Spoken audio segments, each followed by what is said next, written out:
Professional photographer নিজেকে বললেই যে তারা সবসময় প্রফেশনাল হয় এই ধারণাটা কিন্তু একদমই ভুল। প্রফেশনাল তারাই হয় যারা বিহেভিয়ারটাও কিন্তু প্রফেশনালের মতোই রাখে এবং তাদের কথাবার্তাটাও ঠিক প্রফেশনালের মতোই হয়।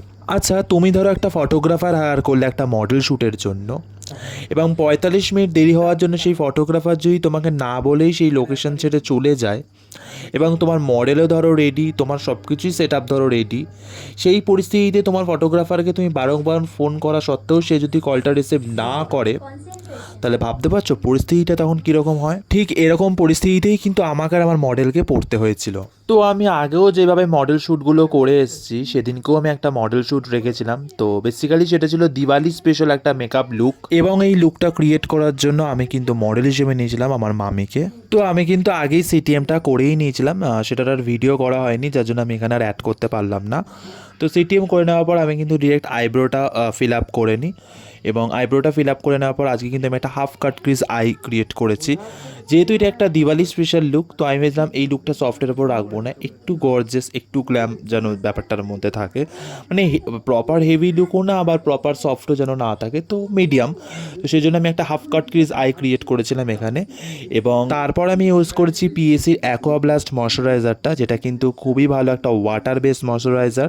মানে মামির তো স্কিনটা ছিল পুরো অয়েলি স্কিন, তো অয়েলি স্কিনে বুঝতেই পারছো অয়েল যদি কন্ট্রোল না হয় তাহলে তো মেকআপ একদমই সেট হবে না।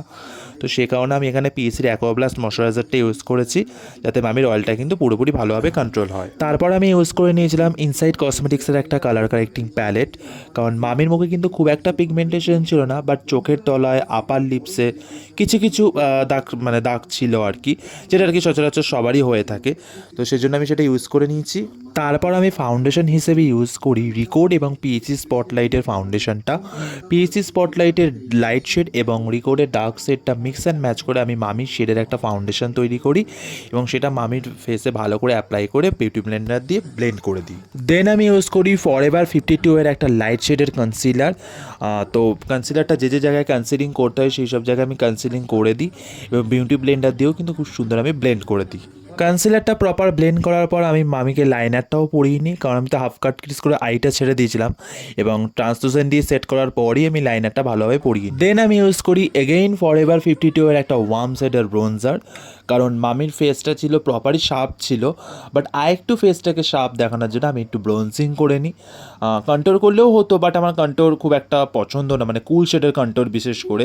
তোমরা আমার এর আগের ভিডিওগুলো দেখলেও বুঝতে পারবে যে আমি কিন্তু খুব একটা কুল শেডের কন্ট্রোল পছন্দ করি না, বিশেষ করে ওয়ার্ম শেডের ব্রোঞ্জারটাই আমার বেশি প্রেফারেবল মনে হয়।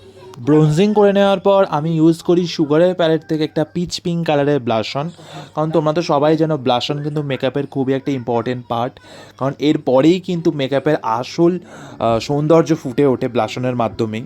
দেন আমি ওই সেম প্যালেট থেকে ইউজ করি একটা হাইলাইটার, যেটা ছিল খুবই হাই পিগমেন্টেড, মানে একবার জাস্ট ইউজ করাতেই কতটা পিগমেন্ট দিচ্ছে তোমরা তো আশা করছি ভিডিওটা দেখলেই বুঝতে পারছো।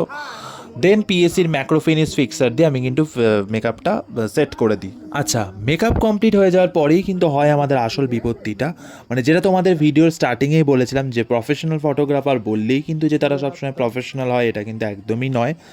তার কারণ হচ্ছে আমার যখন মেকআপ টেকআপ হয়ে যায়, হ্যাঁ হয়তো আমার এই মেকআপটা কমপ্লিট করতে অনেকটাই লেট হয়ে গেছিলো, কারণ ক্যামেরাম্যানকে আমার টাইম দেওয়া ছিল 6টা থেকে, এবং আমরা মেকআপটা কমপ্লিট করে উঠি 6:45। মানছি আমার অনেকটাই লেট হয়েছে, বাট ক্যামেরাম্যানও আমাকে কিন্তু 6:05 দিকে একবার কল করেছিল, মিথ্যে কথা একদমই বলবো না, ক্যামেরাম্যানও কিন্তু আমাকে কল করেছিল, বাট ক্যামেরাম্যানকে আমি কলটা কিন্তু রিসিভ করে বলেছিলাম যে আমার একটু হয়তো দেরি হতে পারে, তো তুমি একটু ওয়েট করে যাও।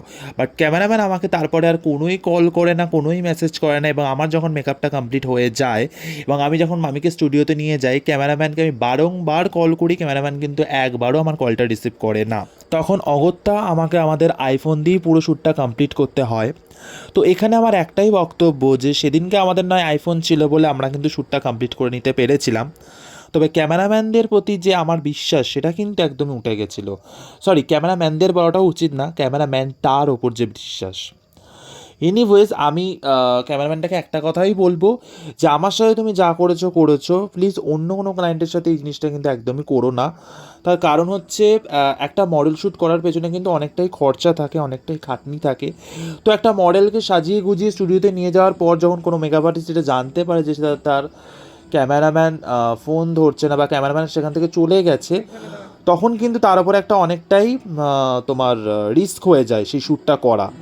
ঠিক আছে, কারণ একটা ডিএসএলআরের ফটোগ্রাফি একটা আইফোনের ফটোগ্রাফি দুটো কিন্তু খুবই আলাদা এবং প্রেজেন্টেবলটাও আলাদা হয়। ঠিক আছে, এবং আমিও এই ইনসিডেন্টটা হওয়ার পর থেকে অনেকটাই সচেতন হয়ে যাই, বিশেষ করে টাইম নিয়ে, কারণ আমারও সেদিনকে অতটা লেট করা উচিত হয়নি, কারণ সবারই সময়ের মূল্য আছে। ঠিক আছে, তো যাই হোক, মামির ফুল লুকটা তো তোমরা দেখতেই পাচ্ছ কীরকম হয়েছে, অবশ্যই কিন্তু কমেন্ট করে জানিও। এবং মামিকে এখানে আমি একটা প্রদীপ নিয়ে সিকোয়েন্স করেছিলাম, ভেবেছিলাম যে যেহেতু দিওয়ালি শ্যুট তো প্রদীপ তো এখানে লাগবেই। ঠিক আছে, তো মামির ফুল লুকটা তোমাদের কেমন লাগলো অবশ্যই কিন্তু কমেন্ট করে জানিও। এবং তোমরা আমার আগের অষ্টমী এবং দশমীর ভিডিওটাতে এত ভালোবাসা দেওয়ার জন্য অনেক অনেক থ্যাংক ইউ। আশা করছি তোমরা এই দিওয়ালি লুকটাতেও অনেক ভালোবাসা দেবে। ঠিক আছে, তো সবশেষে মামির এই লুকটার তোলা কয়েকটা ছবি আমি অ্যাড করে দেবো, কেমন হয়েছে অবশ্যই কিন্তু কমেন্ট করে জানিও অনেকটা ভুল ত্রুটি হয়তো থাকবে, যদি হয়ে থাকে তাহলে সেটা অবশ্যই কিন্তু কমেন্ট করে জানিও, আমি ডেফিনেটলি পরের বার সেটা সংশোধন করে নেব। ঠিক আছে, তো ভিডিওটা ভালো লাগলে একটা লাইক করে দিও এবং বন্ধুবান্ধবদের সঙ্গে শেয়ার করে দিও, এবং চ্যানেলে যদি নতুন হয়ে থাকো চ্যানেলটা কিন্তু অবশ্যই সাবস্ক্রাইব করে দিও, যাতে এরকমই নতুন নতুন ভিডিওটা আপডেট পরবর্তীকালে পেতে থাকো।